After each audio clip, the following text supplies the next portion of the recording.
Bueno, muchísimas gracias por estar con nosotros acá, Juan Marco.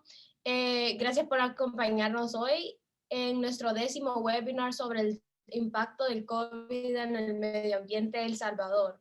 El 22 de abril celebramos el Día Mundial de la Tierra y hoy tenemos la oportunidad de conversar con usted, un profesional muy reconocido y con gran trayectoria en la agenda verde. ¿Cómo llega usted a ser un referente en los temas ecológicos en El Salvador y cuáles han sido sus más importantes logros en esta área?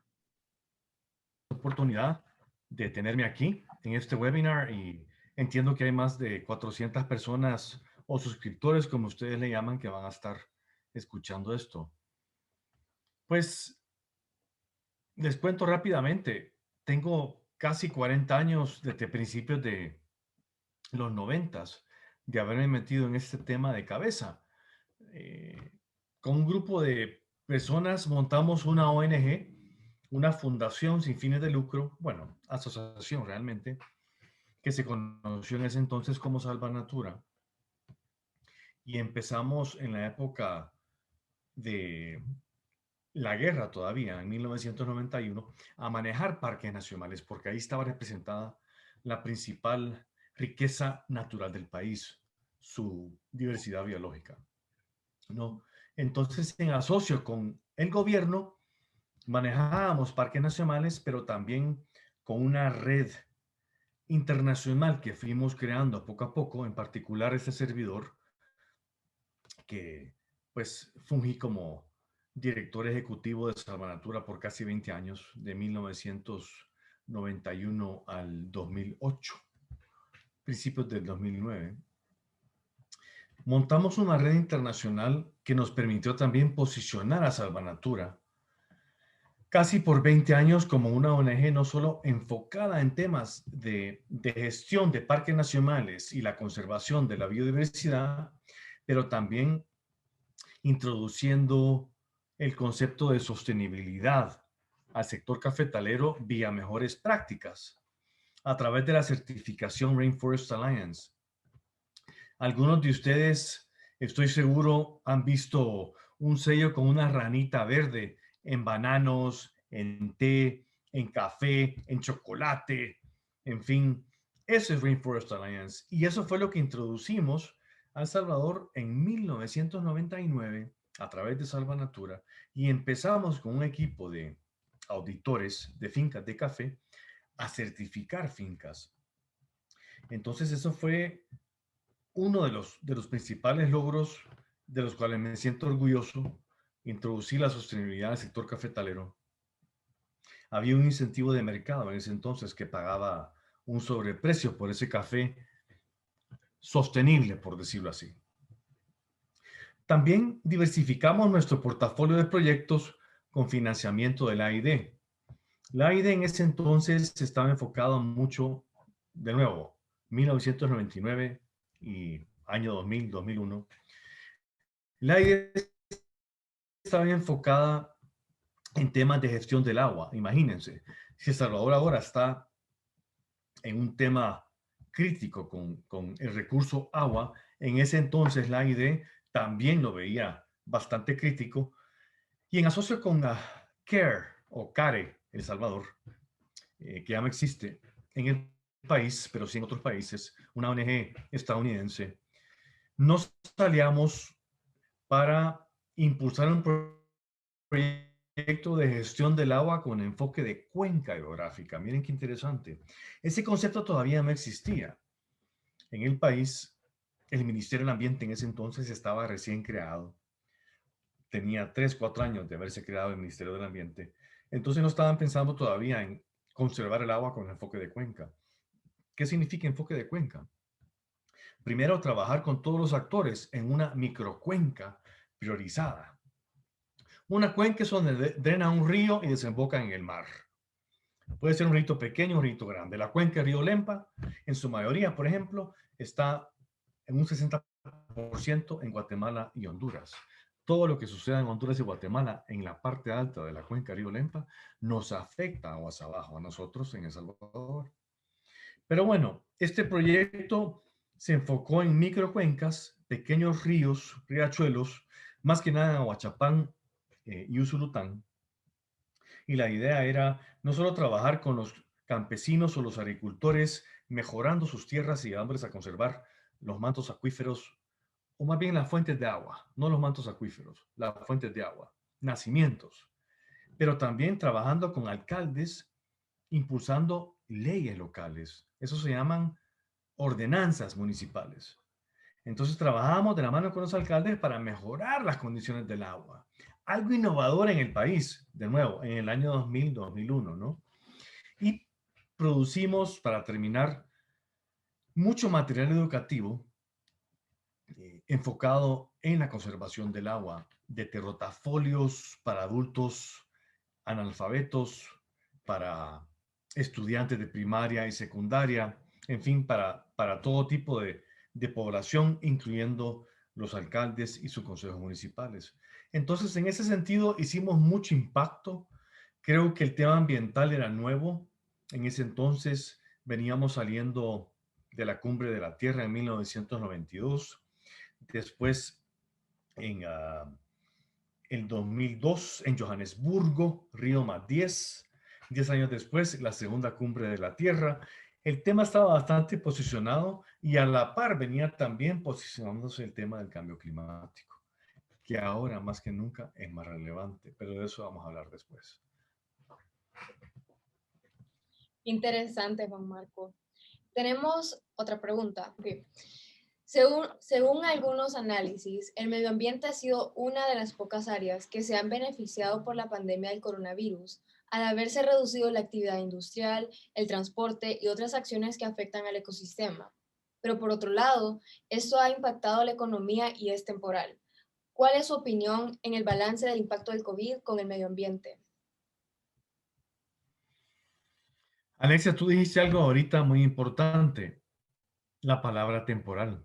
Efectivamente, esto es algo temporal y si bien es cierto, hemos visto beneficios en la naturaleza, beneficios en términos de que hubo menos gases de efecto invernadero, en teoría, menos impacto en el cambio climático, eso es una falacia, eso es una falsedad, porque al final eh, el daño acumulativo de la naturaleza, incluyendo los efectos del cambio climático, los estamos viviendo.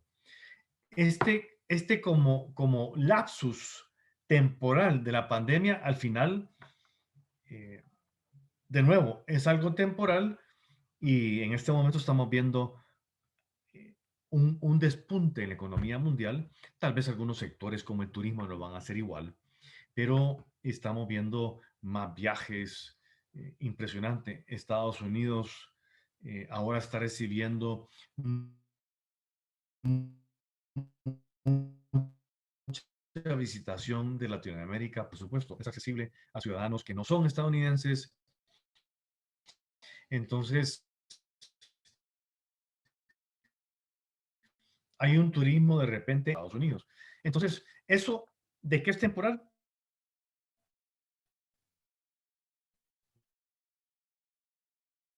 es relativo. Vamos en camino sin climático si no invertimos en reducir el consumo climático. Nos va a seguir impactando huracanes. Acuérdense del huracán ETA, el huracán Iota, que tampoco nos pegó tanto como a Honduras y a Guatemala. Pero recuérdense la tormentita tropical Amanda Cristóbal, en mayo, junio, que sí provocó desastres, particularmente en La Libertad, San Salvador y Sonsonate, ¿verdad? Entonces, no hay balance del impacto del COVID en lo que es el medio ambiente, en absoluto. Eso es eh, simplemente un wishful thinking, como dirían en inglés. Eh, lo, es un buen deseo, pero al final no es realidad. Ok. Adicionalmente, durante la pandemia se han observado prácticas también negativas, por ejemplo, el desecho irresponsable de mascarillas. Mientras vivamos con restricciones por el riesgo de la pandemia, ¿cómo podemos evitar la contaminación? Buena pregunta. Las mascarillas y los guantes también, como todo desecho plástico, todos sabemos que tienen un impacto ambiental alto y muchas de estos se tiran en las calles, ¿no? Y no solo sucede en El Salvador, también ocurre en países desarrollados y con conciencia ambiental, uno diría, fuerte. Algunos le llaman a esta situación una plaga de contaminación humana. Bueno, también ya antes de la pandemia notamos que había poco conocimiento sobre los temas medioambientales en nuestro país. Quisiéramos saber qué es el desarrollo sostenible y cómo es el estado del medio ambiente en El Salvador. ¿Cuáles son los riesgos más preocupantes? Bueno, yo creo que es importante reconocer que el desarrollo sostenible eh, y en la cumbre de la Tierra en el 92 eh, se equiparó lo social, lo económico y lo ambiental como en un triángulo equilátero. Eso no es cierto. O sea, no hay un equilibrio entre lo social, lo ambiental y lo ecológico. Porque al final, lo ecológico define todo lo demás. En el 2009, el Instituto de Resiliencia de Estocolmo, el Stockholm Resilience Institute, con el científico principal Johan Rockström, definieron 9 límites planetarios, como la capa de ozono, el agujero en la capa de ozono, ¿verdad? La biodiversidad, la contaminación por químicos, el cambio climático, la acidificación de los océanos, el agua dulce o el ciclo hidrológico, el ciclo del nitrógeno. Esos límites al final definen y encierran, si quieren, en un círculo lo económico que le impulsa lo social. Entonces no puede ser la sostenibilidad o el desarrollo sostenible definido como un equilibrio entre las tres partes, me explico. Además, el desarrollo sostenible implica temas culturales, implica temas políticos, temas de gobernanza. Entonces, el concepto ha evolucionado más allá de cómo se definió originalmente. Y el medio ambiente en El Salvador, pues, ¿qué les puedo decir? Estamos bastante degradados en comparación a otros países. Tenemos una sobrepoblación en comparación a la extensión territorial. Entonces, una alta degradación territorial implica una vulnerabilidad del territorio ante los embates actuales y futuros del cambio climático. O sea, estamos literalmente fritos si no invertimos en adaptar el territorio ante los embates climáticos que se proyectan. Adaptar significa reforestar, manejar mejor las áreas protegidas, invertir en infraestructura resiliente como el clima.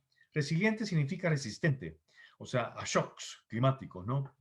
Y empezar a invertir en restaurar el agua, porque lo que más vamos a sufrir como territorio degradado en El Salvador va a ser con el recurso hídrico.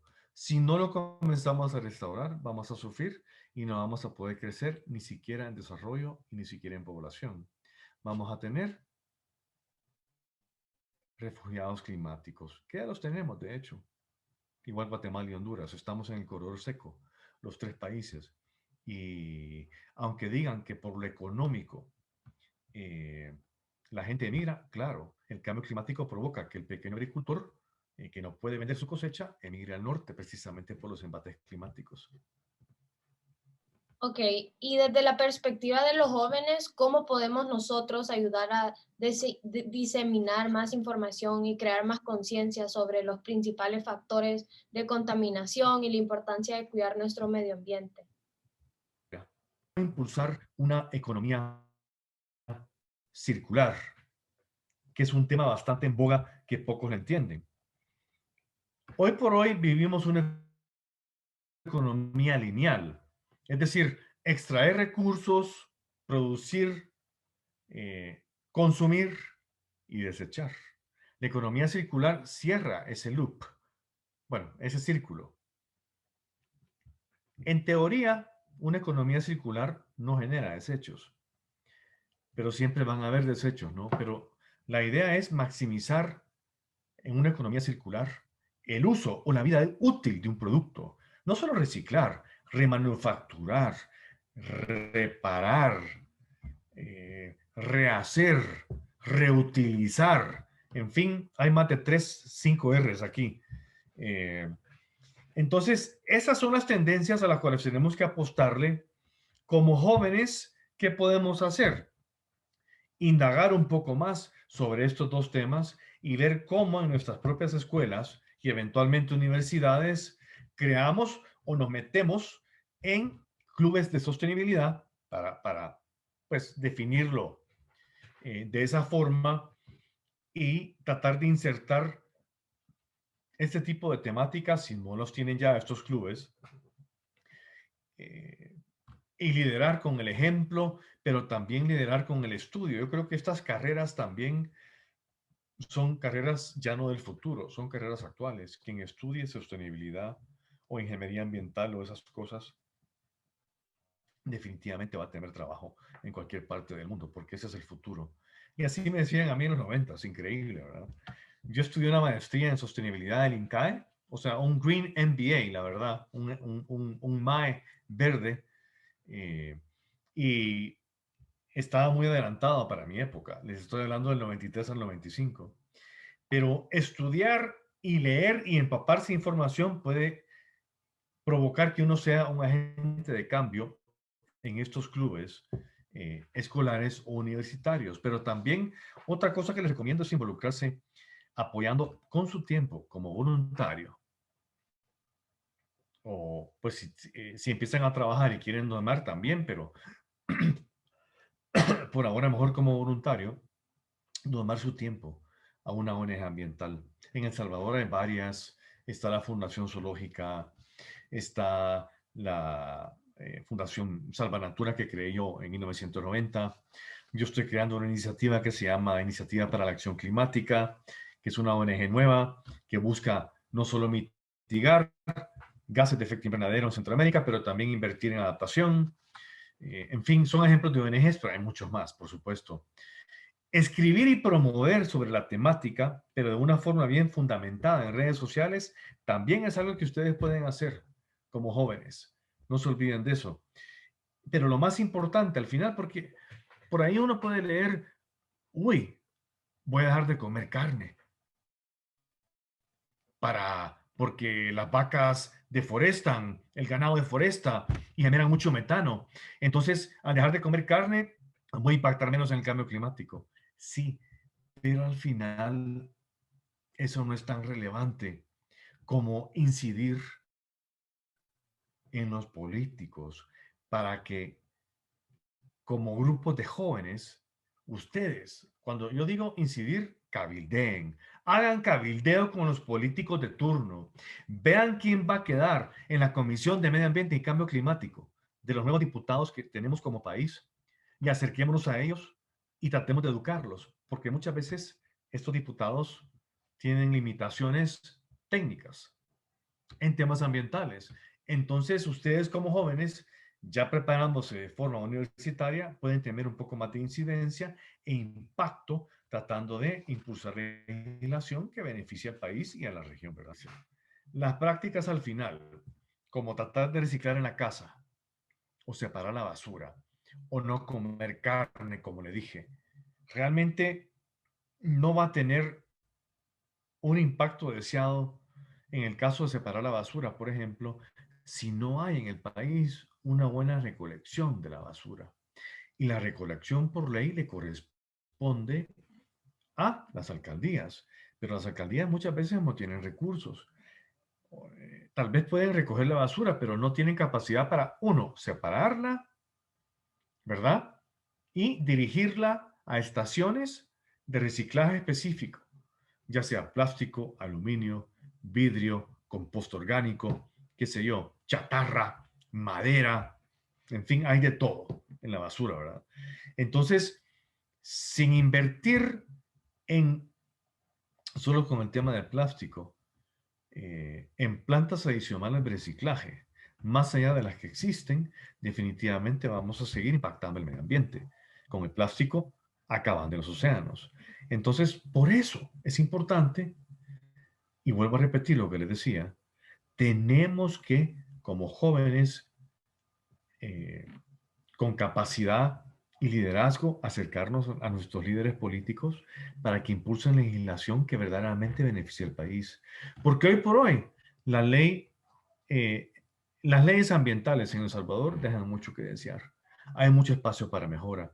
Entonces, ¿qué significa eso? Estudiarlas un poquito más con grupos, estudiarlas en foros, socializarlas y proponer mejoras. Pero hay que conocer primero, de nuevo, en este caso y en este momento particular del tiempo, a la nueva Comisión de Medio Ambiente y Cambio Climático. Los diputados que van a quedar ahí, ¿verdad? Esas son mis recomendaciones. Eso es. Eso es lo que tiene que hacer uno. Sí, muchísimas gracias, Juan Marco. Qué buena recomendación. Es tiempo que nosotros como jóvenes tomemos nuestro papel y lo empecemos a utilizar para traer bien a nuestro medio ambiente y nuestro bello país, ¿verdad? Y naturaleza. Y muchísimas gracias. Esas son todas las preguntas. Gracias por acompañarnos. Sé que nosotras hemos aprendido muchísimo y sé que nuestra audiencia va a haber tomado mucha información de acá para crear cambios, convertirnos en agentes de cambio en nuestro medio ambiente. Y muchísimas gracias otra vez. Y a nuestra audiencia también, gracias por estar con nosotros hoy. Y nos vemos la otra semana. Muchas gracias, Juan A Marco. ustedes, gracias. Espero hayan encontrado esto de interés y les agradezco por considerarme. Y suerte en el futuro. Adiós. Muchísimas gracias. Gracias. A ustedes, adiós. Adiós. Adiós.